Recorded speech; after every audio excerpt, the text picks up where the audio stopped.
Taste the Daily.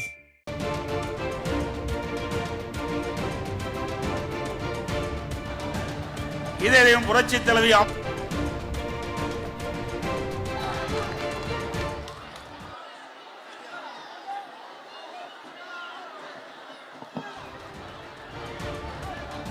விடியா திமுக அரசை கண்டித்து தென் சென்னை வடக்கு மேற்கு மாவட்ட கழகத்தின் சார்பாக எழுச்சியாக சிறப்பாக நடைபெற்றுக் கொண்டிருக்கின்ற மாபெரும் பொதுக்கூட்ட நிகழ்ச்சிக்கு தலைமையேற்று தலைமை உரையாற்றிய முன்னாள் சட்டப்பேரவை உறுப்பினர் மாவட்ட கழகத்தினுடைய செயலாளர் இந்த பகுதியே குலுங்குகின்ற அளவுக்கு மக்கள் வெள்ளம்,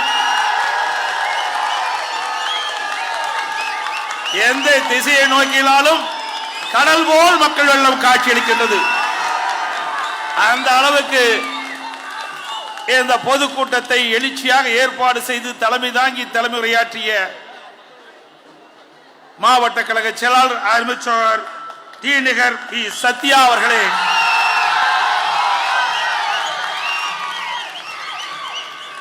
இந்த சிறப்பான நிகழ்ச்சிகளை கலந்து கொண்டு சிறப்பித்துக் கொண்டிருக்கின்ற மாவட்ட கழகத்துடைய துணை செயலாளர் சகோதரர் திரு டி தசரதன் அவர்களே, சிறப்பு அழைப்பாளராக வருகை புரிந்து நிகழ்ச்சியிலே பங்கு பெற்றிருக்கின்ற முன்னாள் அமைச்சர் மகளிரணி செயலாளர் அக்கா திருமதி ப வளர்மதி அவர்களே, முன்னாள் எம்எல்ஏ வழக்கறிஞர் அணியினுடைய செயலாளர் சகோதரர் திரு ஐ.எஸ். இன்பத்துறை அவர்களே, மாவட்ட செயலாளர் அறிவச்சார் திரு விருகை ரவி அவர்களே, கழக அமைப்பு செயலாளர் முன்னாள் எம்பி சகோதரர் திரு பாலகங்கா அவர்களே, முன்னாள் எம்பி மாவட்ட கழக திரு வெங்கடேஷ் பாபு அவர்களே, மாவட்ட அறிவிச்சகோதரர் திரு ஆர்.எஸ். ராஜேஷ் அவர்களே, முன்னாள் எம்பி அறிவிச்சகோதரர் எஸ்.ஆர். விஜயகுமார், கொல்லிபுரம் துணை செயலாளர் அவர்களே, கழக கொல்லிபுரம் துணை செயலாளர் நடிகர் சகோதரர் ரவி மரியா அவர்களே, முன்னாள் எம்பி அறிவிச்சகோதரர் ஜெயவர்தன் அவர்களே, செய்தி தொடர்பாளர் சகோதரி திருமதி நிர்மலா பெரியசாமி அவர்களே, இந்த சிறப்பான நிகழ்ச்சிக்கு ஏற்பாடு செய்த பகுதி கழகத்துடைய செயலாளர்கள் அறிவிச்சார் திரு இ.எம். வெங்கட் அவர்களே, திரு ஆர்.எஸ். வேலுமணி அவர்களே, திரு கே. பிரசன்னகுமார் அவர்களே, திரு கோ. ஹேம்நாத் அவர்களே, திரு ஜி. ராஜ்குமார் அவர்களே, திரு ஆர்.எம். சுகுமார் அவர்களே, இறுதியாக இங்கே வருகின்ற சிறப்பித்துக் கொண்டிருக்கின்ற மேடைகளை வீட்டுக்கின்ற கழகத்திலே பல்வேறு பொறுப்புகளை வைக்கின்ற நிர்வாகிகளே, கழக உடன்பொறுப்புகளே, பெரியவர்களே, தாய்மார்களே, பத்திரிகையாளர்களே, ஊடக நண்பர்களே, நன்றி உரை ஆற்றிருக்கின்ற திரு ஜி. சுப்பிரமணியம் அவர்களே, திரு சி.ஐ.டி. நகர் ஆர். சீனிவாசன் அவர்களே, திரு பாண்டி பஜார் பி. ராஜா அவர்களே, திரு வி. ராமகிருஷ்ணன் அவர்களே, அத்தனை பேருக்கும் என்னுடைய முதற்கண் வணக்கத்தை உரித்தாக்கி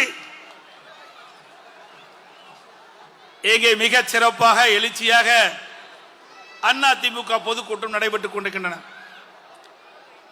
இன்றைக்கு திராவிட முன்னேற்ற கழகம் ஆட்சிக்கு வந்து 4 ஆண்டு காலம் நிறைவு செய்து 5வது ஆண்டு அடியெடுத்து இருக்கின்றது. இந்த 4 ஆண்டு காலத்தில் தமிழகத்தில் ஆளுகின்ற திராவிட முன்னேற்ற கழகம் அதனுடைய முதலமைச்சர் திரு ஸ்டாலின் அவர்கள் என்ன பெரிய திட்டத்தை கொண்டாந்தார்? எதுவுமே இல்லை. சாதனை சாதனை என்று சொல்றார். சாதனைக்கு திரு ஸ்டாலின் தான் பெயர் பெற்றார் என்று சட்டமன்றத்திலே முழங்குகின்றார். ஆம், சாதனை சாதனை என்று சொல்லுகின்ற பொழுது திரு உதயநிதி ஸ்டாலின் அவர்களை துணை முதலமைச்சராக்குறது தான் சாதனை. வேற எந்த சாதனையும் இந்த ஆட்சியில பார்க்க முடியல. இந்த ஆட்சியில ஏழைகளுக்கு என்ன திட்டத்தை கொண்டு வந்தீர்கள்? நாட்டு மக்களுக்கு என்ன பெரிய திட்டத்தை கொண்டு வந்து நிறைவேற்றிருக்கின்றீர்கள்? ஒன்றுமே கிடையாது. குடும்பத்தில் இருக்கின்றவர்கள் ஆட்சி அதிகாரத்திலே தொடர வேண்டும், அதுதானே உங்களுடைய நிலைப்பாடு. 2026 சட்டமன்ற தேர்தலிலே குடும்ப ஆட்சிக்கு முடிவு கட்டுகின்ற தேர்தல், வாரிசு அரசியலுக்கு முடிவு கட்டுகின்ற தேர்தல், மன்னர் ஆட்சிக்கு முடிவு கட்டுகின்ற தேர்தல் அடுத்த ஆண்டு நடைபெறுகின்ற சட்டமன்ற பொது தேர்தல். மக்களவராத ஆட்சி ஒட்டுமொத்த தமிழ் மக்களை எதிர்பார்த்துக் கொண்டிருக்கிறார்கள். இந்த ஆட்சி எப்பொழுது அகற்றப்படுகின்ற நேரம் வரும் என்று காத்து கொண்டிருக்கின்றார்கள். திரு ஸ்டாலின் அவர்களே, மக்களை சிந்திக்காமல் வீட்டு மக்களை சிந்தித்துக் கொண்டிருக்கின்ற உங்களுக்கு 2026 தமிழ்நாடு மக்கள் தகுந்த பாடத்தை புகட்டுவார்கள். இன்னொன்றையும் சொல்லுகிறார். இன்றைக்கு அதிமுக எப்படி பாரதிய ஜனதா கட்சியோட கூட்டணி வைக்க வேணும்னு அது சட்டமன்றத்தில் நேருக்கு நேர் பேசுறார். என்னிடத்தில் கேட்கின்றார் முதலமைச்சர் ஸ்டாலின் அவர்கள், நீங்க பாரதிய ஜனதாவோட கூட்டணி வைக்கலன்னு சொன்னீங்களே, எப்படி நீங்க வச்சீங்க?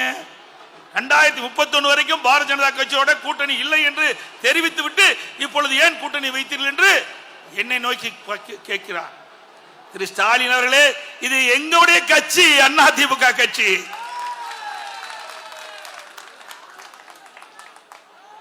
எங்களுடைய ஒத்த கருத்துடைய கட்சிகள் எல்லாம் ஒன்றாக இணைத்து வாக்குகள் சிதறாமல் வெற்றி பெறுவதற்காக அமைக்கப்பட்ட கூட்டணி எங்க கூட்டணி.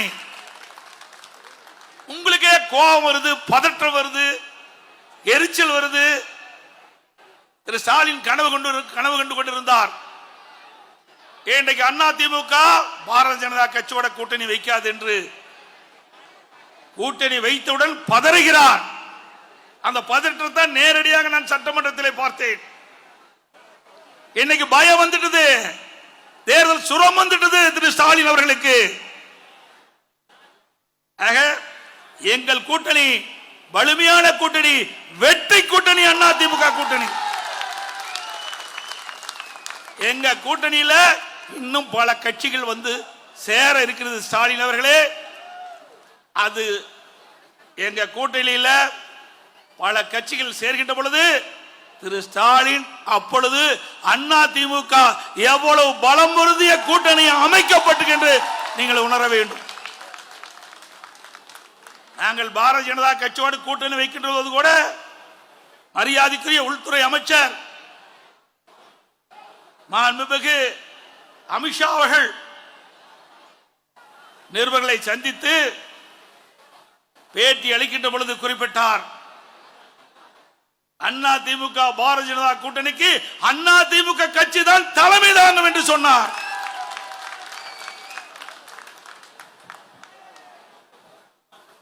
அதிமுக பாரதிய ஜனதா கூட்டணி வெற்றி பெற்ற பிறகு அதிமுக தான் ஆட்சி அமைக்கும் என்று சொன்னார். ஸ்டாலின் பதறுகிறார்.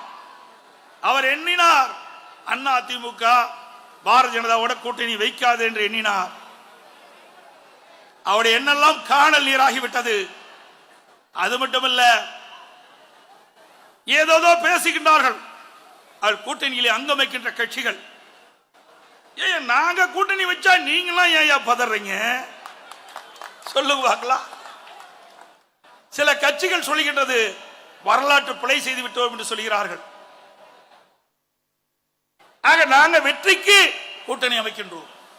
அனைத்து இந்திய அண்ணா திராவிட முன்னேற்ற கழகம் தலைமையிலே பாரதிய ஜனதா இணைந்து அமைக்கப்பட்ட கூட்டணியிலே திமுக என்ற மக்கள் விரோத ஆட்சியை அகற்றக்கூடிய ஒத்த கருத்துடைய கட்சிகள் ஒன்றாக சேர்ந்து தேர்தலை சந்திப்போம்.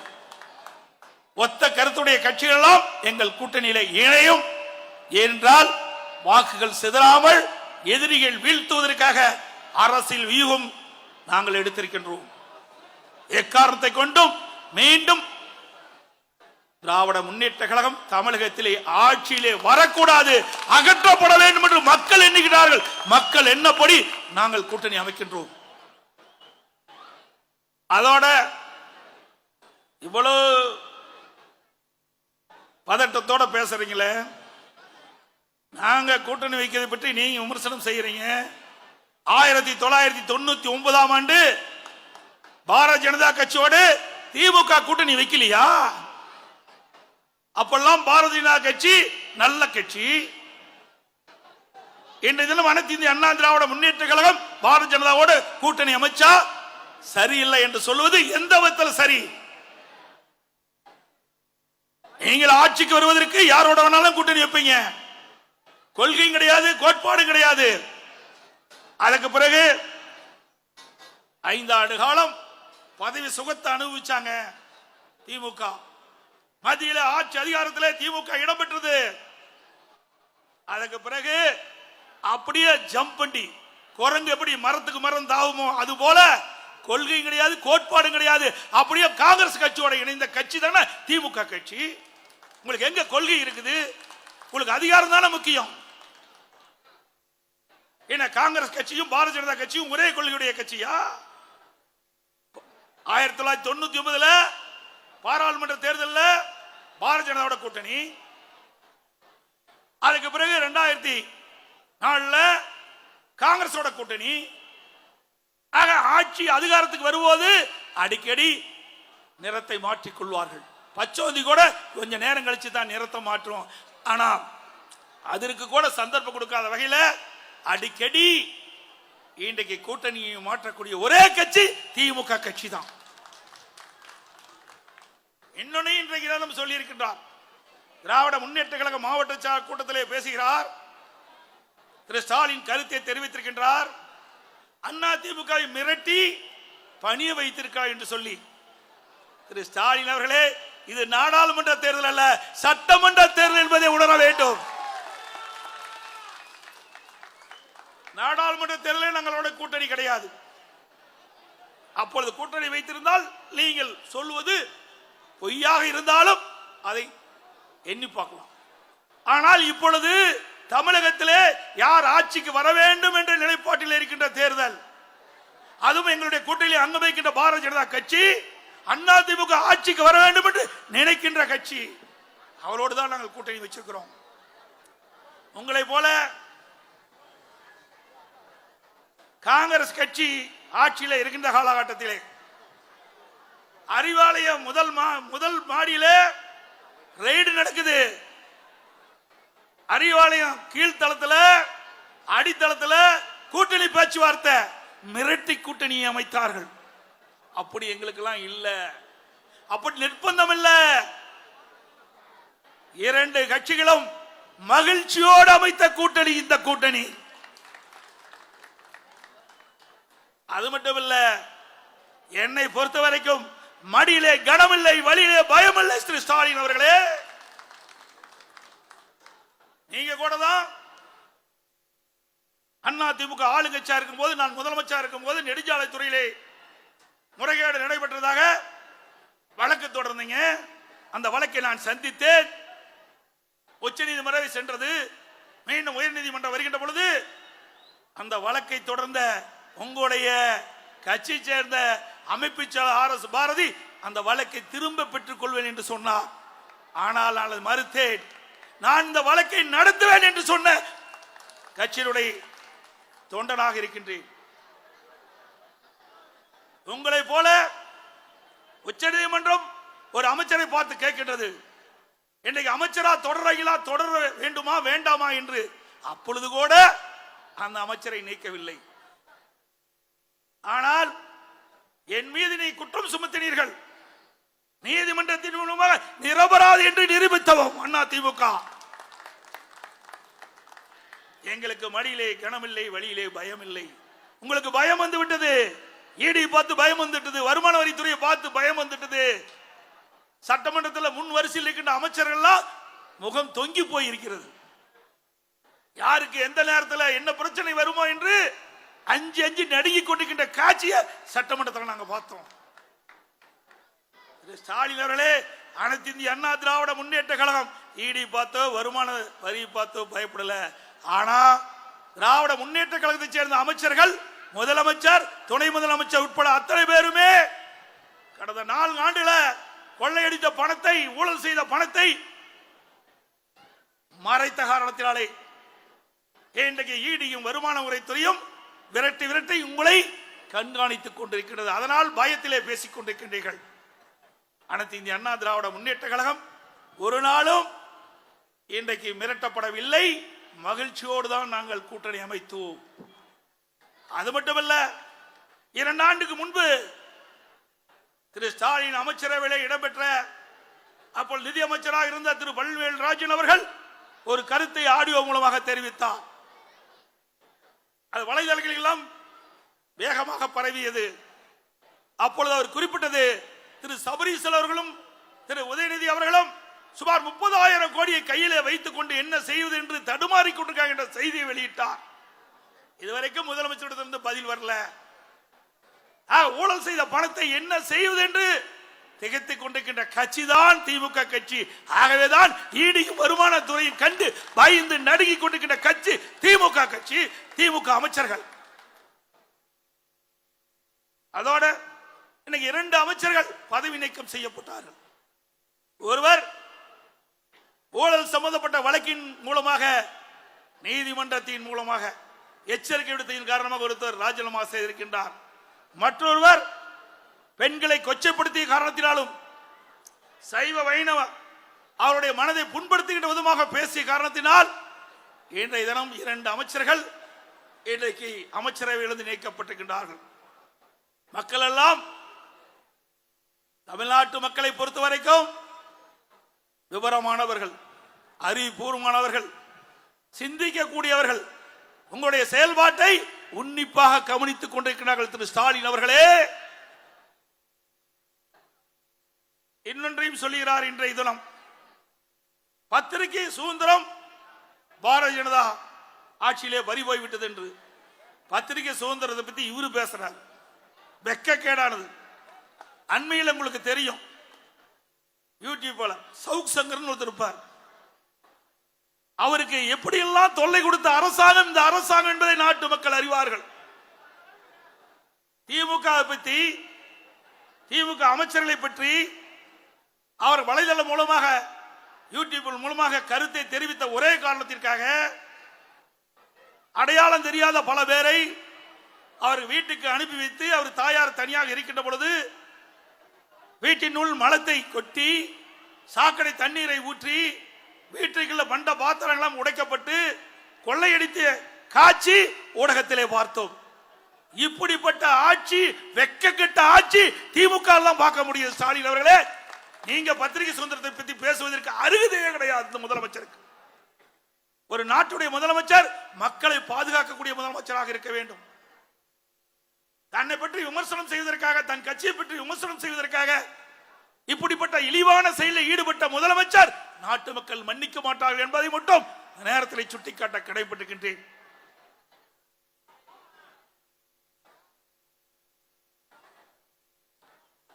இன்னைக்கு அண்ணா திமுக பத்தி பல முறை சொல்லிட்டு இருந்தார். திமுக என்றாலே ஊழல் கட்சி, கமிஷன், கலெக்ஷன், கரப்ஷன், இந்த மூன்றுக்கும் முத்தாக விளங்கக்கூடிய ஒரே கட்சி திமுக கட்சி தான். நாட்டிலேயே பல அரசாங்கம் இருந்தது, ஆனால் ஊழலுக்காக கலைக்கப்பட்ட ஒரே அரசாங்கம் திமுக அரசாங்கம் தான். திரு ஸ்டாலின் அவர்களே, மறந்துவிட வேண்டாம்.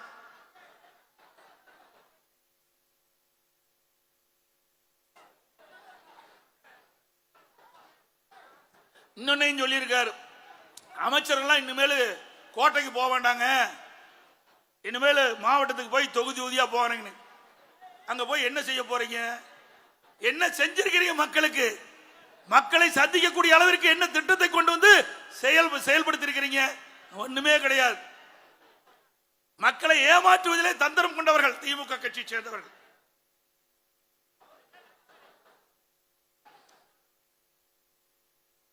அதோட இன்னைக்கு ஊடகத்தில் பார்த்தாலும் சரி, பத்திரிகையில் பார்த்தாலும் அண்ணா திமுகவை தான் பெரும்பாலும் விமர்சனம் செய்யறாங்க. ஏதோ ஓரளவுக்கு ஊடக நண்பர்களாம் எங்களையும் கொஞ்சம் காட்டுறீங்க, பரவாயில்ல, வாழ்த்துக்கள், நன்றி.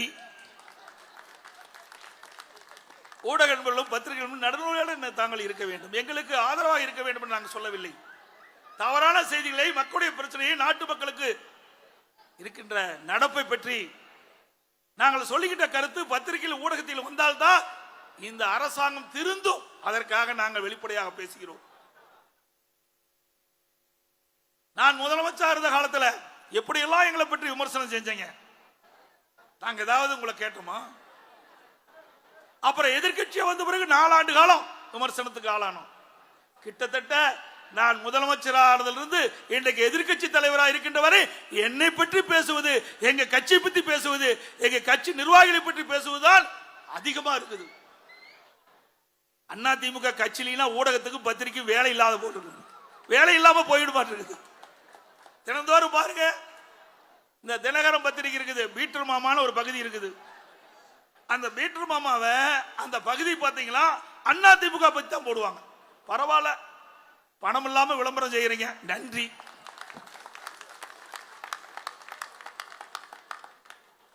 எவ்வளவு நாட்டில் பிரச்சனை இருக்குது, எங்களை எவ்வளவு நாளைக்கு தான் இப்படியே போட்டுக்கிட்டு இருப்பீங்க?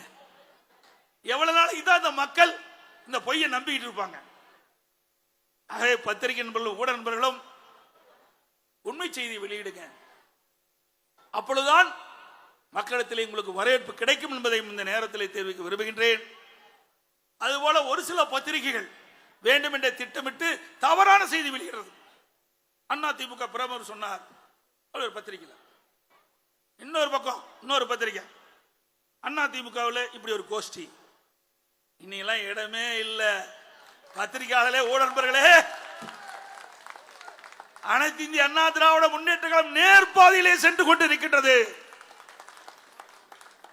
நாட்டு மக்களுக்கு என்ன செய்ய வேண்டும் என்பதை எண்ணி எண்ணி பார்த்து செயல்பட்டுக் கொண்டிருக்கின்ற ஒரே இயக்கம் அண்ணா திமுக இயக்கம். நல்ல செய்தி வெளியிடுங்க. எதிர்கட்சி அவ்வப்போது வெளியிடுகின்ற கருத்துக்களை முழுமையாக வெளியிடுங்க. மக்களிடத்தில் கொண்டு போய் சேருங்கள். அது பணிவாக உங்களை கேட்டுக் கொள்கின்றேன். அப்புறம் விவாத மேடை இருக்கும்.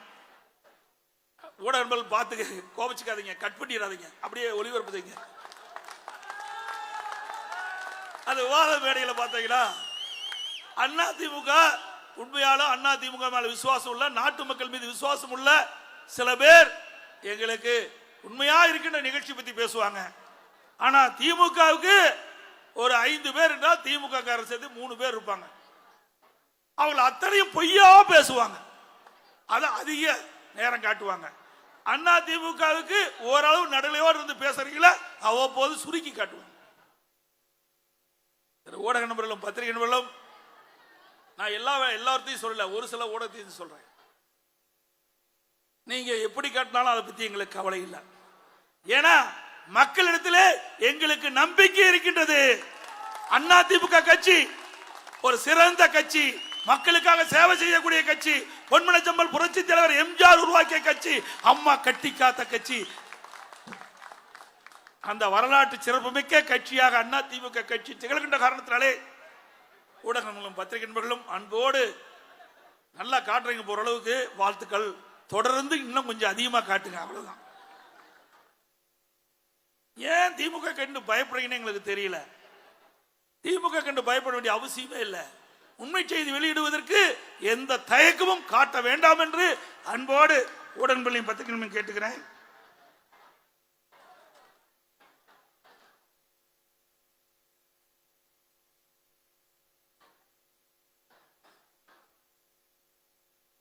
அதோட அண்மையில் டாஸ்மாக்ல ஊழல் நடந்ததாக இடி டாஸ்மாக் தலைமை அலுவலகம் மற்றும் பிற அலுவலகத்தில் சோதனை விட்டாங்க.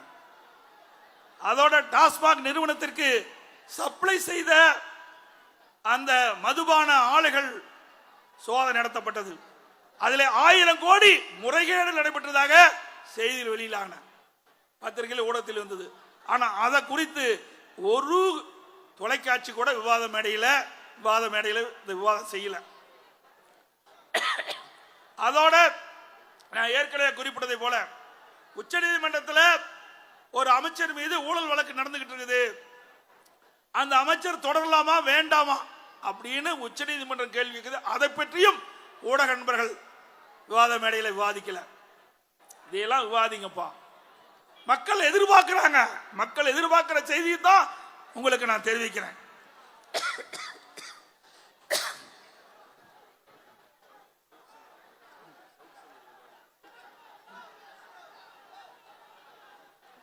அதோட அண்ணா திமுக ஆட்சியில ஒண்ணுமே செய்யலின்னு பச்சை பொய்ய சொல்றாரு இந்த முதலமைச்சர். அண்ணா திமுக ஆட்சியில அப்படியே திட்டம்லாம் ஊர்ந்துட்டு போயிட்டு இருந்தான். அப்படியா ஊர்ந்துட்டு போயிட்டு இருந்தது. இந்த சென்னை மாநகரத்தில் எவ்வளவு திட்டங்களை நாங்கள் கொண்டு வந்து நிறைவேற்றுகின்றோம். ஸ்மார்ட் சிட்டி திட்டம் அண்ணா திமுக ஆட்சியில் தான் மாநகராட்சி பகுதி நகராட்சி பகுதியிலே கொண்டு வந்து நிறைவேற்றப்பட்ட அரசாங்கம் அதிமுக அரசாங்கம். திரு ஸ்டாலின் அவர்களே, இப்படி எந்த ஒரு திட்டமாவது கொண்டு வந்தீர்களா? இல்லையே. அதோடு இன்னைக்கு சென்னை மாநகரம் வளர்ந்து வருகின்ற மாநகரம், தமிழ்நாட்டிற்கு தலைநகரமாக விளங்குகின்ற இடம் சென்னை மாநகரம். அப்படிப்பட்ட சென்னை மாநகரத்தில் போக்குவரத்துகள் நாளுக்கு நாள் அதிகரித்துக் கொண்டிருக்கின்றன. போக்குவரத்து நெரிசல் அதிகமாகிறது. இதையெல்லாம் அம்மாவுடைய அரசு ஆய்வு செய்து ஆலோசனை நடைபெற்று இன்னைக்கு சென்னை மாநகரத்தில் போக்குவரத்து நெரிசல் இல்லாத ஒரு மாநகரமாக உருவாக்க வேண்டும் என்ற அடிப்படையிலே மெட்ரோ ரயில் திட்டம் கட்டம் 2 கொண்டு வந்தது அதிமுக. 119 கிலோமீட்டர் தூரம் மெட்ரோ ரயில் பாதை அமைப்பதற்காக சுமார் 63,000 கோடி ஒரே திட்டத்திற்கு அடிக்கல் நாட்டி வரலாற்று சிறப்புமிக்க வரலாற்றை படைத்த அரசாங்கம் அதிமுக அரசாங்கம். இந்தியாவில் ஒரே திட்டத்திற்கு 63,000 கோடி நிதி ஒதுக்கீடு வரலாறு கிடையாது. அந்த வரலாற்றை படைத்த அரசாங்கம் அதிமுக அரசாங்கம். மத்திய உள்துறை அமைச்சரை சென்னைக்கு அழைத்து கலைவாணர் அரங்கிலே அந்த மெட்ரோ ரயில் திட்டம் கட்டம் 2 பணிக்கு அடிக்கல் நாட்டப்பட்டது. அதை செய்த சாதனையும் அதிமுக தான். அது மட்டுமல்ல, பல்வேறு திட்டங்களை நாங்கள் கொண்டாந்து நிறைவேற்றிக்கிறோம்.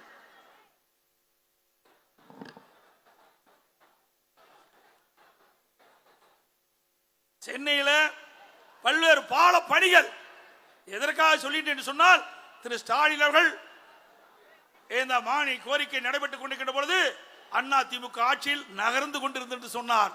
நகரல்ல, ஜெட் வேகத்தில் பணிகள் நடைபெற்றது. அதற்கு சில விளக்கங்களை கொடுக்க கடமைப்பட்டிருக்கின்றேன். முடிக்கப்பட்ட பாலங்கள், தங்க சாலை சந்திப்புல சாலை மேம்பாலம் 23 கோடி, எண்ணூர் முகத்தூராத்தில் உயர்மட்ட பாலம் 53 கோடி, மாட்டுமந்தை ரயில்வே பாலம் 58 கோடி, கத்திவாக்க நெடுஞ்சாலை பேசின் சாலை மேம்பாலம் 12 கோடி, வில்லிவாக்க ரயில்வே சுரங்கப்பாதை 13 கோடி, கொரட்டூர் இரட்டை ஏரி மேம்பாலம் இடது பக்கம் 55 கோடி, கொரட்டூர் இரட்டை ஏரி மேம்பாலம் வலது பக்கம் 41 கோடி, எம்சி ரோட்டில் வாங்கின சுரங்கப்பாதை 16 கோடி, கோரூர் மேம்பாலம் 58 கோடி, கொரட்டூர் ரயில்வே கீழ்ப்பாம்பலம் 21 கோடி, பல்லாவரம் மேம்பாலம் 81 கோடி, வடபழனி மேம்பாலம் 45 கோடி, மேடவாக்கம் மேம்பாலம் 151 கோடி, கீழ்கட்டளை மேம்பாலம் 29 கோடி. எவ்வளவு பாலங்களை கட்டி போக்குவரத்து நெரிசல் இல்லாத ஒரு மாநகரமாக உருவாக்கி தந்த அரசாங்கம் அதிமுக அரசாங்கம்.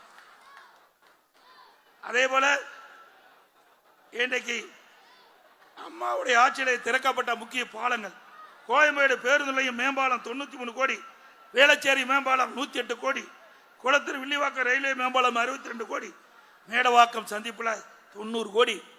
இதையெல்லாம் திறக்கப்பட்ட பாலம். இப்படி பல்வேறு திட்டங்களை கொண்டு வந்து நிறைவேற்றப்பட்ட அரசாங்கம் அதிமுக அரசாங்கம்.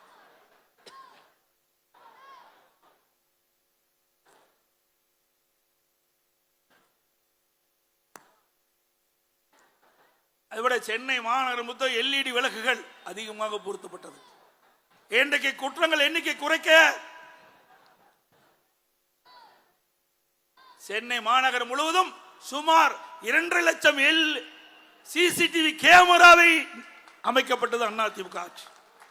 அந்த சிசிடிவி கேமரா அமைக்கப்பட்ட காரணத்தினால இன்றைக்கு சென்னை மாநகரத்தில் உட்புற சாலையிலிருந்து மெயின் சாலையில் எந்த இடத்தில் எந்த பிரச்சனை நடைபெற்றாலும் அதை கண்டுபிடிக்கக்கூடிய அளவிற்கு காவல்துறைக்கு இன்றைக்கு உதவுகின்ற விதமாக இந்த சிசிடிவி கேமராக்கள் அதிகமாக அமைக்கப்பட்டது.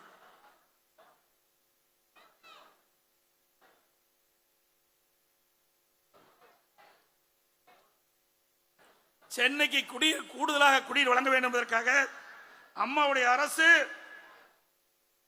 இன்றைக்கு பல்வேறு நடவடிக்கை எடுக்கப்பட்டது. அதில் சென்னை மாநகர மக்களுக்கு தினமும் 100,000 MLD குடிநீர் வழங்கப்படுகிறது.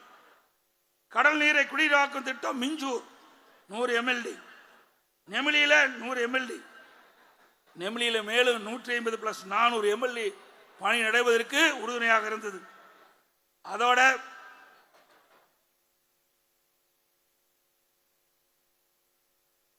கொடுங்கையூர், கோயம்பேட்டில் உள்ள கழிவுநீர் சுத்திகரிப்பு நிலையங்கள் வாயிலாக சுத்திகரிக்கப்பட்ட நீர் சிறுபெரும்புதூர் மணலி இடங்களில் உள்ள தொழிற்சாலை பயன்பாட்டு கொண்டு வந்தது. இவ்வளவு நம்மளுடைய ஆட்சியில் கொண்டு வரப்பட்டது. அதோட இன்றைக்கு சென்னை மாநகரத்தை சுற்றிலும் புறநகர் பகுதியில் பல்வேறு தொழிற்சாலை வருவதற்கு அடித்தளம் அமைத்த அரசாங்கம் அதிமுக அரசாங்கம்.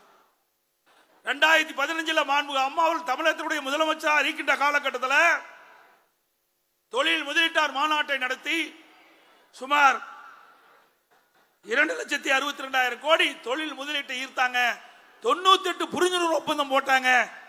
அந்த பணிகள்லாம் இன்றைய தினம் நிறைவடைந்து இன்றைக்கு பயன்பாட்டுக்கு வந்திருக்குது. அதனால படித்தவர்களுக்கு வேலை வாய்ப்பு கிடைத்திருக்குது, இளைஞர்களுக்கு வேலை வாய்ப்பை பெருக்கி கொடுத்திருக்கிறோம். மாண்பு அம்மா வழியிலே அம்மாவுடைய அரசு செயல்பட்டது. 2019 ஜனவரி மாசம் தொழில் முதலீட்டார் மாநாட்டை நடத்தணும். அதுல 3,500,000 கோடி தொழில் முதலீட்டை ஈர்த்தோம். 304 புரிந்துணர்வு ஒப்பந்தம் போட்டோம். அந்த பணி நடைபெற்றுக் கொண்டிருக்கிறது.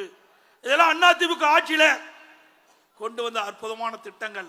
இதனால பொருளாதார மேம்பாடு அடைகிறது, வேலை வாய்ப்பு கிடைக்குது. ஆனா திமுக ஆட்சியில தினந்தோறும் அறிவிப்பு வெளியிடுறாங்க. தொழில் முதலீட்ட மாநாட்டை நடத்தணும், இவ்வளவு முதலீட்டை ஈர்த்தோம்னு. வெள்ளை அறிக்கை கேட்டா இதுவரைக்கும் வெள்ளை அறிக்கை வெளியிடல. அத்தனையும் பொய்யாத்தான் இருக்குது. திராவிட முன்னேற்ற கழகம் 2021 சட்டமன்ற பொதுத் தேர்தலின் போது அந்த கட்சியின் சார்பாக இன்றைய முதலமைச்சர் அன்றைக்கு எதிர்க்கட்சி தலைவராக இருந்தாரு, திமுக தலைவராக இருக்கின்ற பொழுது 525 அறிவிப்புகளை வெளியிட்டார். அதுல இதுவரைக்கும் ஒரு 15% அறிவிப்புகள் தான் நிறைவேற்றிருக்கிறாங்க. முக்கியமான அறிவிப்புகள் எதுவுமே நிறைவேற்றல. கவர்ச்சிகரமாக அறிவிச்சாங்க, நிறைவேற்ற முடியாத அறிவிப்புகள் வெளியிட்டாங்க. இன்னைக்கு விழி பிதுங்கி இன்னைக்கு அவள் அறிவிக்கப்பட்ட திட்டங்கள்லாம் நிறைவேற்றப்படாமல் அப்படியே கிடப்புல போட்டுட்டாங்க. ஆட்சிக்கு வருகின்றதற்காக எவ்வளவு பொய் பேசுவாங்க, எவ்வளவு தில்லுமுள்ளு சொல்லுவாங்க, பேசுவாங்க, செய்வாங்க, கவர்ச்சிகரமாக பேசுவாங்க. மக்கள் ஏமாந்து விடக்கூடாது. ஒருமுறை ஏமாந்து விட்டோம், இனி ஏமாறக்கூடாது. இன்னைக்கு 525 அறிவிப்புல பெரும்பாலான அறிவிப்புகள் நிறைவேற்றப்படல. இன்னைக்கு படித்த இளைஞர்கள் வங்கியில வாங்கி கடன் ரத்து நாங்கள செஞ்சாங்களா? செஞ்சாங்களாமா? கல்வி கடன் ரத்து என்று சொன்னார்களே, செஞ்சாங்களா? இளைஞர்கள் வாங்கிய கடன் ரத்தா? சொல்லுங்க, கடன் ரத்துங்களா? இது வரைக்கும் ரத்தாகல. அதே போல சிலிண்டருக்கு மாதந்தோறும் 100 ரூபாய் மானியம் கொடுப்பதா சொன்னாங்க, கொடுத்தாங்களாமா? மாதந்தோறும் 100 ரூபாய் மானியம் கொடுத்தாங்களா? ரேஷன் கடையில் கூடுதலாக 1 கிலோ சர்க்கரை குடும்ப அட்டைக்கு கொடுப்பதா சொன்னாங்க, கொடுத்தாங்களா? இல்ல.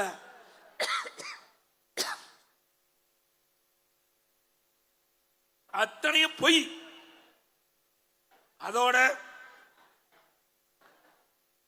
அரசு நிர்வாகத்தில் 3 லட்சம் காலி பணியிடங்கள் இருப்பதாகவும், திராவிட முன்னேற்ற கழகம் ஆட்சிக்கு வந்தவுடன் இளைஞர்கள் பயன்பெறுகின்ற விதமாக அந்த 3 லட்சம் காலி பணியிடங்கள் நிரப்பப்படும் என்ற அறிவிப்பை தேர்தல் நேரத்தில் வெளியிட்டார்கள். இதுவரைக்கும் எவ்வளவு காலி பணியிடங்களை நிரப்பியிருக்கிறீங்க? வெறும் 50,000 காலி பணியிடங்கள் தான் நிரப்பப்பட்டிருக்கிறது. அதுவும் அரசு ஊழியர்கள் 3 லட்சம். இன்றைக்கு அரசு சார்பாக பல்வேறு நிறுவனங்கள் இருக்கின்றது, அதுல 2 லட்சம். ஆக மொத்தம் 5.5 லட்சம் காலி பணியிடங்கள் இருந்தது. அதுல அரசு ஊழியர்களையும் காலி பணியிடங்களும் மற்றும் அரசு சார்ந்த அந்த துறையுடைய பணிகளும் சேர்த்து தான் 50,000 காலி பணியிடங்கள் இந்த திமுக ஆட்சியில் நிரப்பப்பட்டிருக்கிறாங்க. அது இந்த 4 ஆண்டுகள 40,000 காலி பணியிடங்கள் இன்றைக்கு வந்துவிட்டது. ஆக மொத்தம் 10,000 காலி பணியிடங்கள் தான் நிரப்பியிருக்காங்க திமுக ஆட்சியில். இந்த ஆண்டு முதலமைச்சர் அவர்கள் அறிவித்திருக்கின்றார், 40,000 அரசு காலி பணியிடங்கள் நிரப்புவதாக சொல்லியிருக்கிறார். இன்னும் எவ்வளவு நாள் தான் இருக்குது உங்களுக்கு? இன்னும் ஒரு 9 மாசம் தான் இருக்கிறீங்க ஆட்சியில. எப்படி நிறைவேற்ற முடியும்? 4 ஆண்டு காலம் ஆட்சி அதிகாரத்தில் இருக்கும் போது வெறும் 50,000 காலி பணியிடங்களை நிரப்பி இருக்கிறீங்க. என்ன எஞ்சி இருக்கிறது 9 மாதம். இந்த 9 மாதத்துல எப்படி 40,000 காலி பணியிடங்கள் நிரப்ப முடியும் என்பதை மக்கள் எண்ணி பார்க்க வேண்டும். அத்தனையும் பொய். அதே போல போக்குவரத்து கழகத்தில் காலி பணியிடங்கள் 22,000 காலி பணியிடங்கள் இருக்குது போக்குவரத்து. அதையும் நிரப்பல. அதோட பேருந்துகள் ஒவ்வொரு ஆண்டும் வாங்குவதாக மானிய கோரிக்கையில் அறிவிக்கிறாங்க. இதுவரைக்கும் புதிய பேருந்து 3,500 தான் வாங்கி இருக்கிறாங்க. அண்ணா திமுக ஆட்சி இருக்கின்ற பொழுது கிட்டத்தட்ட 2016 வரை 15,000 பேருந்துகளை வாங்கினோம். பிறகு 16 21 வரைக்கும் 5,000 பேருந்து. அந்த பேருந்துகள் தான் இப்ப இயக்கிட்டு இருக்கிறாங்க. இன்றைக்கு அரசு பேருந்தில் பயணம் செய்வதே மக்கள் அச்சத்தோடு ஏறுறாங்க. அது நகர பேருந்துல ஏறினா போய் இந்த பேருந்து சேருமா சேராதா உயிருக்கு உத்தரவாதம் இல்லாத நிலையில் தான் இன்றைக்கு பேருந்துடைய கண்டிஷன் இப்படி இருக்குது. இதையெல்லாம் இப்படி இருக்கும்போது முதலமைச்சர் சொல்றாரு, இந்தியாவிலேயே முதன்மையான ஆட்சி திமுக ஆட்சியா. எங்கயா முதன்மையான ஆட்சி கூடிய ஆட்சியில ஊழல் செய்வதிலே முதன்மையான ஆட்சி திமுக ஆட்சி தான். அதுக்கு வேணா பெயர் பெற்றிருக்கு. போக்குவரத்து துறையில் இருக்கின்ற ஊழியர்களுக்கு இன்னும் 113 மாதம் அகவலைப்படி உயர்த்தி கொடுக்கல. இன்னும் பண பலன் அவர்களுக்கு கிடைக்காம இன்னைக்கு போராட்டம் நடத்திட்டு இருக்கிறாங்க.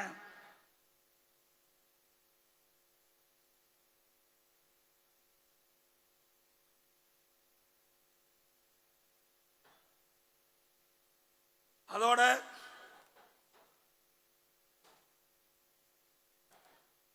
திராவிட முன்னேற்ற கழகத்தில் 4 ஆண்டுகளில் மக்கள் பெற்ற துன்பங்கள் ஏராளம். நீங்க பாத்தீங்கன்னா ஆட்சிக்கு வருவதற்கு முன்பு ஒரு பேச்சு, ஆட்சிக்கு வந்த பிறகு ஒரு பேச்சு. இரட்டை வேடம் முடிக்கின்ற ஒரே கட்சி திமுக கட்சி ஒண்ணுதான் தமிழகத்தில். சொத்து வரி உயர்வு, மின்கட்டண உயர்வு, அதுபோல குடிநீர் வரி உயர்வு, குப்பை வரியும் விட்டு வைக்கல, அதுக்கும் போட்டார். பத்திரப்பதிவு கூடுதல் கட்டணம், இப்படி வரி மேல் வரி போட்டு மக்கள் தலையிலே சுமத்திய அரசாங்கம் விடியா திமுக அரசாங்கம். வீடுகளுக்கு 100% வரி உயர்வு, கடைகளுக்கு 150% வரி உயர்வு, ஒவ்வொரு ஆண்டும் 6% வரி உயர்வு. இன்னைக்கு காலையில பத்திரிகையில பாருங்க, ஒவ்வொரு ஆண்டும் 6% சொத்து வரி உயர்த்தப்படும். 5 வருஷம் தான் 30% உயர்ந்துடும். இதுதான் இந்த ஆட்சியுடைய லட்சணம். மக்களை காப்பாற்றுகின்ற விதம் என்பதை நீங்கள் எண்ணி பார்க்க வேண்டும். அது மட்டுமல்ல, இன்றைக்கு தமிழ்நாடு முழுவதும் 10,000 குறு சிறு நிறுவனங்கள் மூடிட்டாங்க. மின்கட்ட உயர்வுனால தாக்கு பிடிக்க முடியல. பல்வேறு தொழிற்சாலைகள் மின்கட்டண உயர்வால் வேறு மாநிலத்துக்கு போயிட்டு இருக்குது, தடுத்து நிறுத்த முடியல. இதனால் படித்த இளைஞர்களுக்கு வேலை வாய்ப்பு கிடைக்காம ஒரு சூழ்நிலை இந்த ஆட்சியில் ஏற்பட்டுவிடும். அதோட 2021 திராவிட முன்னேற்ற கழக தேர்தல் அறிக்கையில் இன்றைய முதலமைச்சர் தேர்தல் அறிக்கையில் வெளியிட்டுகின்ற பொழுது சொன்னார், நிதி மேலாண்மை அண்ணா திமுக ஆட்சியில் அதிக கடன் வாங்கிட்டாங்க, அதை சரி செய்வதற்கு நிதி மேலாண்மை என்ற ஒரு அமைப்பை ஏற்படுத்துவோம், அதுக்கு நிபுணர் குழு அமைக்கப்படும், அந்த நிபுணர் குழுவினுடைய ஆலோசனை பெற்று நிதி மேலாண்மை சரி செய்யும் ஒரு அறிவிப்பை வெளியிட்டு அந்த நிதி மேலாண்மை குழு அமைச்சு நிபுணர் குழு போட்டு அதுக்கு பிறகு பாத்தீங்கன்னா இந்த 4 ஆண்டுல 4 லட்சம் கோடி கடன் வாங்கிட்டாங்க. நிபுணர் குழு எதுக்காக போட்டாங்க? கடன் வாங்குவதற்காக தான் போட்டுக்கிறாங்க. கடனை திருப்பி செலுத்துவதற்கோ அல்லது நிதி மேலாண்மை சரி செய்வதற்காக இந்த குழு போடல, கடனை வாங்குவதற்காக இந்த குழு போட்டதாக மக்கள் பேசிக்கிறாங்க. 4 ஆண்டுல 4 லட்சம் கோடி வாங்கியிருக்கிறாங்க. இன்னும் 9 மாசம் இருக்குது, இன்னும் 50,000 கோடி கடன் வாங்கிடுவாங்க. அப்போ 5 லட்சம் கோடி கடன் வாங்கிய பெருமை இந்த முதலமைச்சரையே சாரும். கிட்டத்தட்ட 73 ஆண்டு காலம் தமிழகத்திலே பல்வேறு கட்சிகள் ஆட்சி புரிந்தன. 2021 வரை 2021 5,18,000 கோடி தான் தமிழ்நாட்டுடைய கடன். அது எந்த சூழ்நிலையில? கொரோனா காலம், ஒரு வருடம் அரசாங்கத்துக்கு வருமானம் கிடையாது, கடை திறக்கல, தொழிற்சாலை ஓடல, ஜிஎஸ்டி வருமானம் இல்ல, பத்திரப்பதிவு வருமானம் இல்ல, ரோட் டாக்ஸ் இல்ல, டாஸ்மாக் வருமானம் இல்ல. இதற்கிடையிலும் அண்ணா திமுக ஆட்சி சிறந்த ஆட்சியை கொடுத்தது, வருமானமே இல்லாம. அது மட்டும் இல்ல, கொரோனாவுக்காக 40,000 கோடி செலவு செஞ்சோம். ஒரு பக்கம் வருமானம் இல்ல, ஒரு பக்கம் செலவு அதிகம். இப்படிப்பட்ட காலகட்டத்தில் கூட திறமையான ஆட்சியை கொடுத்த அரசாங்கம் அண்ணா திமுக அரசாங்கம். அதோடு இந்தியாவிலேயே அதிக கடன் வாங்கின முதல் மாநிலம் தமிழ்நாடு. இந்தியாவிலேயே அதிக கடன் வாங்கின மாநிலம் தமிழ்நாடு. ஸ்டாலினுக்கு மிகப்பெரிய பெருமை. கடன் வாங்கி திட்டத்தை நிறைவேற்றினா யாரு வேணா நிறைவேற்றலாம். வந்திருக்காங்க பாருங்க, யாரு வேணாலும் ஆட்சி செய்யலாம். அதுக்கு எதுக்கு அரசாங்கம்? கடனை வாங்கி வாங்கி செலவு செஞ்சா கடனை திருப்பி கட்டணும்ல. நம்ம ஒரு குடும்பம் இருக்குதுங்க, கடன் வாங்கி அந்த குடும்பம் நடத்தின அந்த குடும்பத்துடைய நிலைமை என்ன? நடுத்தெருவுக்கு வந்துடும். கடன் வாங்காத உழைத்து உழைப்பால் சம்பாதிக்கப்பட்ட பணத்தை செலவு செய்கின்ற குடும்பம் மகிழ்ச்சியோடு இருக்கும். அப்படித்தான் அரசாங்கமும். அண்ணா திமுக ஆட்சியில் எண்ணற்ற திட்டங்களை கொண்டு வந்தோம். 11 அரசு மருத்துவக் கல்லூரி மருத்துவமனை கொண்டு வந்தோம். 7 சட்டக்கல்லூரியை கொண்டு வந்தோம்.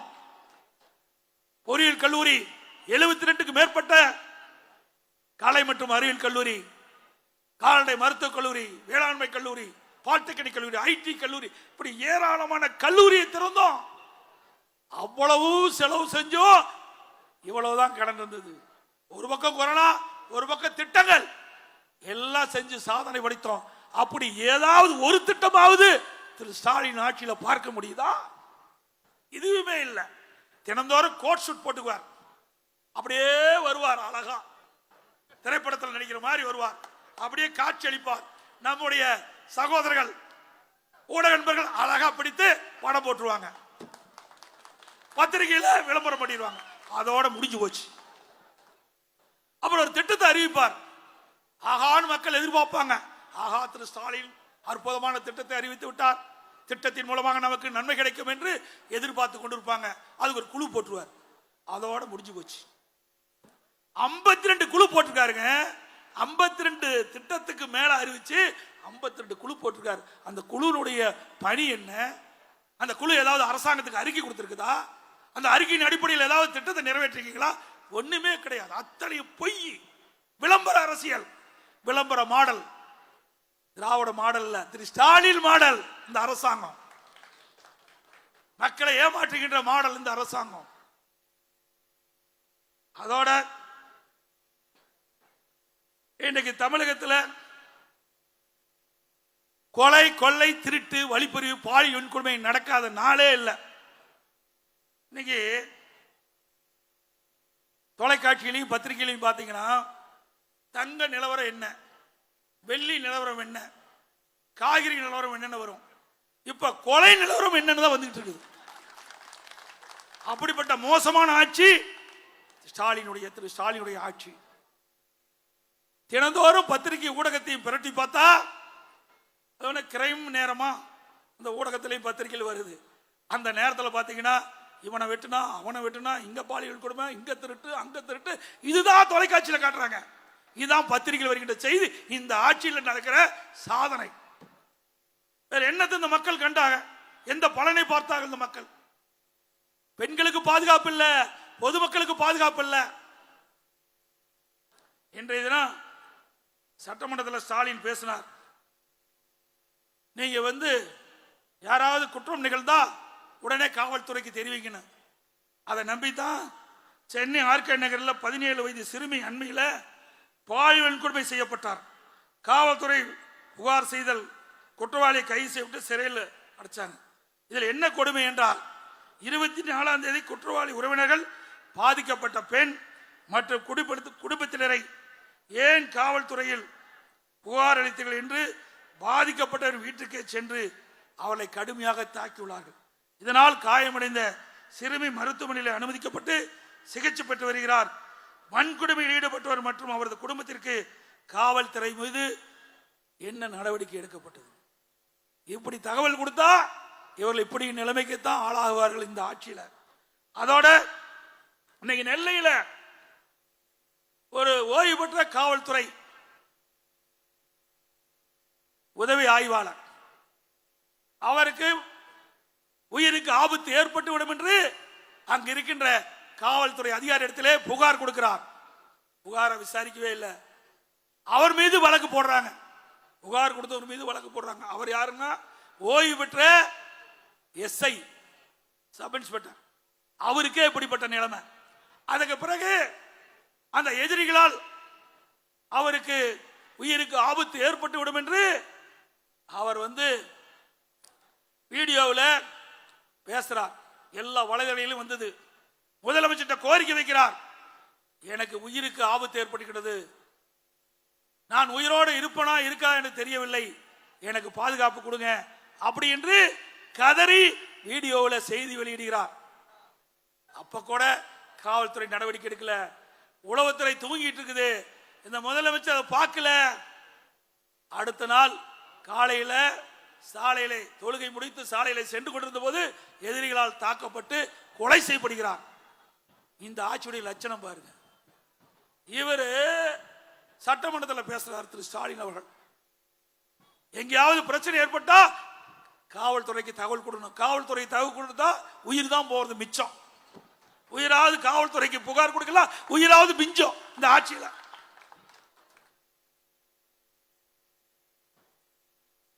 எப்ப பார்த்தாலும் நீட் சொல்லுவார். நீட் தேர்வு. அந்த நீட் தேர்வை எப்பொழுது வந்தது? மக்கள் உணர வேண்டும், இளைஞர்கள் உணர வேண்டும், பெற்றோர் உணர வேண்டும். வேண்டுமென்றே திட்டமிட்டு பொய்யான செய்தியை ஊடகத்திலும் பத்திரிகையிலும் திராவிட முன்னேற்ற கழக தலைவர், துணை முதலமைச்சர், ஏனைய அமைச்சர்கள், திமுக நிர்வாகிகள் பேசிட்டு இருக்கிறாங்க. திமுக ஆட்சியில் தான் நீட் என்ற வார்த்தையை வந்தது. நீட்டை கொண்டு வந்தது மத்தியிலே காங்கிரஸ் ஆட்சி. திமுக அந்த காங்கிரஸ் அமைச்சர்களை இடம்பெற்றிருந்தது. திமுக எம்பி திரு காந்தி செல்வன் அவர்கள் மத்திய சுகாதாரத்துறை இணை அமைச்சராக இருந்த பொழுது 2010 டிசம்பர் 21 நோட்டிபிகேஷன் வெளியிடுறாங்க. அப்ப மத்தியிலே காங்கிரஸ் ஆட்சி கொண்டு வந்தது. காங்கிரஸ் திமுகவும் நீட் தேர்வை கொண்டு வந்தது காங்கிரஸ் திமுக. அதை தடுத்து நிறுத்த போராடியது அண்ணா திமுக. இன்ற வரைக்கும் பச்சை பொய்யா பேசிட்டு இருக்கிறாங்க. அதோட அரசு பள்ளியிலே படிக்கின்ற மாணவர்கள், ஏழை மாணவர்கள், அவர்களுக்கு உதவி செய்ய வேண்டும் என்பதற்காக அம்மாவுடைய அரசு 7.5% உள்ளிடஒதுக்கீடை கொண்டு வந்து சட்டம் இயற்றப்பட்டு அமுல்படுத்தி இன்றைக்கு 3400 பேர் ஏழை குடும்பத்தை சேர்ந்த மருத்துவர்களாக படித்துக் கொண்டிருக்கிறாங்க. அதோட விலைவாசி உயர்வு, அதை பத்தி எல்லாம் முதலமைச்சர் கவலையே இல்லை. முதலமைச்சர் போய் கேளுங்க பார்க்கலாம். அரிசி என்ன விலைன்னு தெரியாது, பருப்பு என்ன விலைன்னு கேளுங்க தெரியாது, என்ன விலைன்னு கேளுங்க தெரியாது, ஒண்ணுமே தெரியாது. பொம்மை முதலமைச்சர் தமிழகத்தை ஆண்டு கொண்டிருக்கிறார் என்பதுதான் உண்மை. வந்திருக்கிறீங்களே, நான் வருகின்ற போதெல்லாம் ஏழை மக்கள், பெண்கள் வரவேற்பு கொடுத்தீங்க. அவர்களெல்லாம் பார்க்கின்ற பொழுது ஏழை மக்கள், அவர்களுக்கு என்ன வேண்டும் என்பதை உணர வேண்டும். அதற்கு தேவையான நடவடிக்கை எடுக்க வேண்டும். அவளுடைய தேவைகளை பூர்த்தி செய்ய வேண்டும். அப்படிப்பட்ட ஆட்சி அண்ணா திமுக ஆட்சி. இன்னைக்கு திமுக ஆட்சியில விலைவாசி விண்ணை முட்டுகின்ற அளவுக்கு உயர்ந்து விட்டது. வேலை வாய்ப்பு கிடைக்கல, வருமானம் குறைஞ்சு போச்சு, செலவு அதிகரித்துட்டது. மக்கள் வாழ திண்டாடி கொண்டிருக்கின்றார்கள், வாழ்க்கை நடத்த போராட்டி கொண்டிருக்கிறார்கள் இந்த ஆட்சியிலே. இன்னைக்கு அரிசி அண்ணா திமுக ஆட்சியில 40 ரூபா 50 ரூபாய்க்கு வித்த அரிசி இன்னைக்கு 75 ரூபா ஆகுது. கடலை எண்ணெய் 130 ரூபா, இன்றைக்கு பிராண்ட் 375 ரூபா 1 லிட்டர். நல்லெண்ணெய் 250 ரூபா, பிராண்ட் 700 ரூபா. இன்னைக்கு துவரம்பருப்பு 74 ரூபா, இன்னைக்கு 155 ரூபா. உளுத்தம்பருப்பு 79 ரூபா கிலோ, இன்னைக்கு 150 ரூபா. இவ்வளவு விலை ஏற்றம் இருந்தால் மக்கள் எப்படி வாழ முடியும் என்பதை இந்த முதலமைச்சர் சிந்தித்து பார்க்க வேண்டும். அதோட கட்டுமான பொருட்கள், வீடெல்லாம் யாரும் கட்ட முடியாது.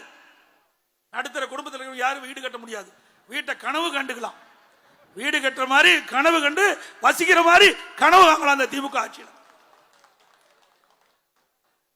இன்றைக்கு அண்ணா திமுக ஆட்சியில் ஒரு யூனிட் எம்சாண்ட் 3000 ரூபாய். இன்றைக்கு திமுக ஆட்சியில் 6000 ரூபாய் ஒரு எம்சாண்ட், ஒரு யூனிட் எம்சாண்ட். ஒரு யூனிட் ஜல்லி அண்ணா திமுக ஆட்சியில் 2500 ரூபாய். திமுக ஆட்சியில் இன்றைக்கு 5000 ரூபாய், 100% ஏறி போச்சு ஜல்லி விலை.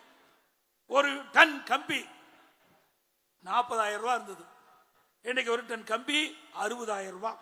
ஒரு செங்கல் அண்ணா திமுக ஆட்சியில் 8 ரூபாய் இருந்தது, இன்றைக்கு திமுக ஆட்சியில் ஒரு செங்கல் விலை 13 ரூபாய். மரம் கேட்க வேண்டியதே இல்லை, 200% ஒரு சதுரத்துக்கு உயர்ந்திருக்குது. ஆக இந்த 4 ஆண்டு காலத்தில் ஏற்கனவே வீடு கட்டிக்கிறவங்களாம் கடுமையா பாதிச்சுட்டாங்க.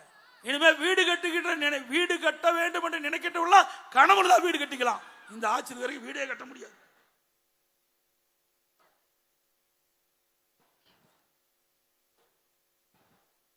இன்னொன்னு வேடிக்கை,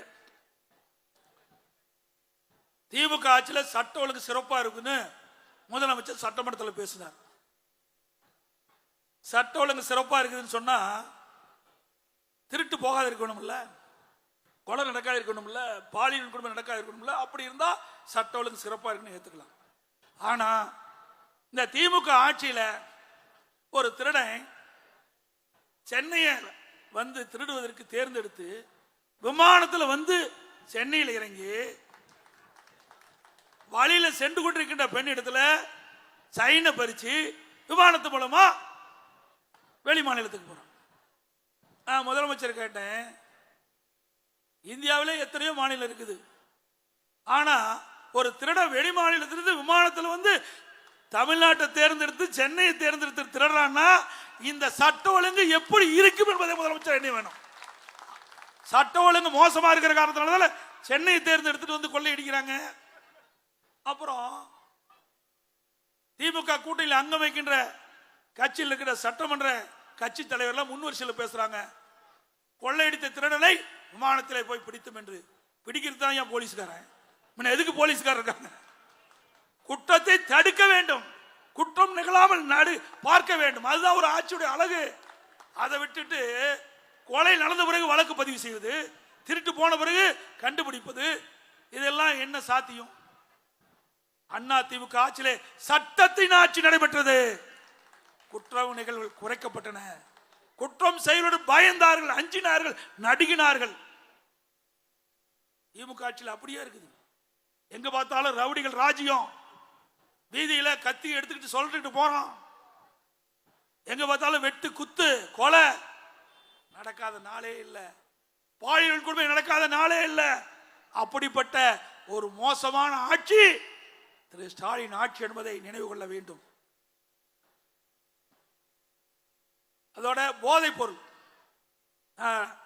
3 வருஷத்துக்கு முன்பே சொன்னேன், தமிழகத்தில் போதை நடமாட்டம் அதிகரிக்குது.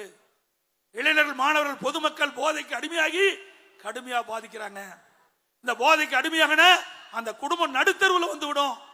ஆகவே முதலமைச்சர் அவர்களை தகுந்த நடவடிக்கை எடுங்க, இரும்பு கரம் கொண்டு அடக்குங்கன்னு சொன்னேன், கண்டிக்கவே இல்லை. இப்போ டிவியில எல்லாம் விளம்பரப்படுத்துறாரு, போதையின் பாதையிலே செல்லாதீங்க, போதையின் பாதையிலே செல்லாதீங்க. நான் மட்டும் என்னையா சொன்னேன்? 3 வருஷமா ஊடகத்திலையும் பத்திரிகையிலையும் அறிக்கையை வெளியிட்டே இருந்தேன், சட்டமன்றத்திலையும் பேசிட்டு இருந்தேன். தமிழ்நாடு முழுவதும் போதைப் பொருள் விற்பனை அமோகமாக நடைபெற்றுக் கொண்டிருக்கின்றது. இன்றைக்கு போதைப் பொருள் நடமாட்டத்திலே முதல் மாநிலமாக தமிழ்நாடு திகழ்கின்றது. கட்டுப்படுத்துங்கள் என்று தொடர்ந்து வலியுறுத்தினேன். அப்பெல்லாம் முதலமைச்சர் கேட்கல. இன்றைக்கு மாணவர்களும் இளைஞர்களும் போதைக்கு அடிமையாகி சீரழிகளுடைய காட்சி பத்திரிகையிலே ஊடகத்திலையும் பார்க்கிறோம். அதுவும் 2022 காவல்துறை மானிய கோரிக்கை திரு ஸ்டாலின் தலைமையில் தான் உள்துறை இருக்குது. கொள்கை விளக்க குறிப்பில் ஸ்டாலின் சட்டமன்றத்தில் தாக்கல் செய்த புத்தகம் பக்கம் 22ல 2வது பேராவில் சொல்றார், கல்லூரிக்கு அருகில, பள்ளிக்கு அருகில கஞ்சா விற்பனை செய்யப்பட்டதாக 2238 பேர் கண்டறியப்பட்டது, 148 பேர் கைது செய்யப்பட்டது என்று சொன்னார். கஞ்சா வச்சா குற்றம், விற்றா குற்றம், கொண்டு போனா குற்றம். ஆனா காவல்துறையே 2328 பேர் கண்டறியப்பட்டது என்று சொன்னா ஏன் கைது செய்யல? 148 பேர் தானே கைது செஞ்சிருக்கிறீங்க. மற்றவங்க எங்க போனாங்க? எப்படி கஞ்சாவை விற்பனை தடுக்க முடியும் அப்படின்னு முதலமைச்சர் கேட்டா பேசவே இல்லை. நான் கேட்ட கேள்வினால இந்த 2 வருஷமா அந்த போதைப் பொருள்ல அந்த அறிவிப்பே வரல. இப்படிப்பட்ட ஒரு மோசமான ஆட்சி தமிழகத்திலே நடைபெற்றுக் கொண்டிருப்பதை நீங்கள் பார்க்க வேண்டும். அதோட மாநில சுயாட்சின்னு சொல்றாங்க. இன்றைய தினம் அவருக்கு ஒரு வரவேற்பு கொடுத்திருக்கிறாங்க. திரு ஸ்டாலினுக்கு மாநில சுயாட்சி நாயகர் பாராட்டு விழாவாம். வெக்கக்கேடானது. நல்லா சிந்திச்சு பாருங்க, எப்படியெல்லாம் பொய் பேசுறாரு முதலமைச்சர் என்பதை நீங்கள் உணர வேண்டும் என்பதற்காக நான் இதை தெரிவிக்கிறேன். இன்றைக்கு திராவிட முன்னேற்ற கழகம் 1989 விபி சிங் ஆட்சியில் மத்தியில் இடம்பெற்றிருந்தாங்க. அதே போல 1996 தேவகடா மற்றும் குஜராத் அவர் பிரதமராக இருந்தபோது 2 ஆண்டு மத்தியில் ஆட்சி அதிகாரத்தில் இருந்தாங்க திமுக. 1999 2004 வரைக்கும் வாஜ்பாய் அவர்கள் பிரைம் மினிஸ்டர் இருந்த பொழுது 5 ஆண்டுகளும் ஆட்சி அதிகாரத்தில் இருந்தாங்க, அமைச்சராக இடம்பெற்றிருந்தாங்க. 2004 இருந்து 2012 வரை 8 ஆண்டு காலம் காங்கிரஸ் ஆட்சியில் திமுக இடம்பெற்றிருந்தது. ஆக பார்த்தா 16 ஆண்டு காலம் மத்தியில் ஆட்சி அதிகாரத்தில் இருந்தது திமுக. அதுவும் மத்தியிலையும் ஆட்சி, மாநிலத்திலையும் ஆட்சி. 99 இருந்து 2004 வரைக்கும். இன்னைக்கு 99 2001 திமுக ஆட்சி. சரி, 2001 இல்ல, 2006 இருந்து 2011 வரைக்கும் திமுக ஆட்சி. அப்ப மத்தியிலையும் அவள் ஆட்சி அதிகாரத்தில் இருந்தாங்க, மாநிலத்தில் ஆட்சி அதிகாரம் இருந்தாங்க. அப்போ ஏன் சட்டமன்றத்தில் இந்த மாநில சுயாட்சி தீர்மானத்தை கொண்டு வந்து நிறைவேற்றி மத்திய ஆட்சி இடத்தை கொடுத்து ஏன் சட்டமாக நிறைவேற்றவில்லை? திரு ஸ்டாலின் அவர்களே, மத்தியில் ஆட்சி அதிகாரம் இருக்கும் போதெல்லாம் கேட்க மாட்டாங்க. ஏன்னா 2026 சட்டமன்ற தேர்தல் வர இருக்குது. அப்ப இதை எடுத்துக்கிட்டார் ஒரு ஆயுதமா. ஏன்னா மத்திய அரசு மீது பழி சுமத்த வேண்டும் அல்லவா? 14 ஆண்டு காலம் மத்தியிலே ஆட்சி அதிகாரத்தில் இருந்த திரு ஸ்டாலின் அவர்களே, ஏன் மாநில சுயாட்சிக்காக சட்டத்தை கொண்டு வந்து நிறைவேற்றப்படவில்லை என்று தமிழ்நாட்டு மக்கள் கேட்கிறாங்க. அது பதில் சொல்லி ஆக வேண்டிய காலம் நெருங்கிவிட்டது என்பதை நேரத்தில் குறிப்பிட விரும்புகின்றேன். அதே போல ஸ்டாலின் நான் உள்துறை அமைச்சரை டெல்லியிலே போய் சந்திக்கின்ற பொழுது அவர் குறிப்பிட்டார், எடப்பாடி பழனிசாமி அவர்கள் எதிர்கட்சி தலைவராக இருக்கிறாரு, உள்துறை அமைச்சரை போய் சந்திக்கிறாரு, தமிழ்நாட்டில் இருக்கிற கோரிக்கை எல்லாம் அவரிடத்தில் எடுத்து சொல்லணும். நாங்க ஆட்சியில் இருந்தாலும் சரி இல்லாவிட்டாலும் சரி மக்கள் பணி செய்வதிலே முதல் கட்சி அதிமுக கட்சி. நாங்க ஏற்கனவே கொடுத்துட்ட இவர் பேசுறதுக்கு சட்டமன்றத்தில் பேசுறதுக்கு முன்பாகவே மாண்புமிகு உள்துறை அமைச்சர் திரு அமித்ஷா அவர்களை சந்தித்து இந்த தமிழ்நாட்டிற்கு என்னென்ன தேவை என்பதை நாங்கள் விண்ணப்பம் மூலமாக கொடுத்தோம். அதில் மெட்ரோ ரயில் திட்டத்திற்கு மத்திய அரசு வழங்க வேண்டிய பாக்கி நிதியை வழங்க வேண்டும் சொன்னோம். இப்ப வழங்கிட்டாங்க. அவர் நிறுத்தி வச்ச நிதியை வழங்கிட்டாங்க. 100 நாள் வேலை திட்டத்திற்கு வழங்க வேண்டிய நிதி நிலுவையில் இருக்குது, அதை வழங்க வேண்டும் சொன்னோம். அதுக்கு 2990 படி விடுவிச்சுட்டாங்க. ஜாதிவாரி கணக்கெடுப்பு எடுக்க வேண்டும் சொன்னோம்.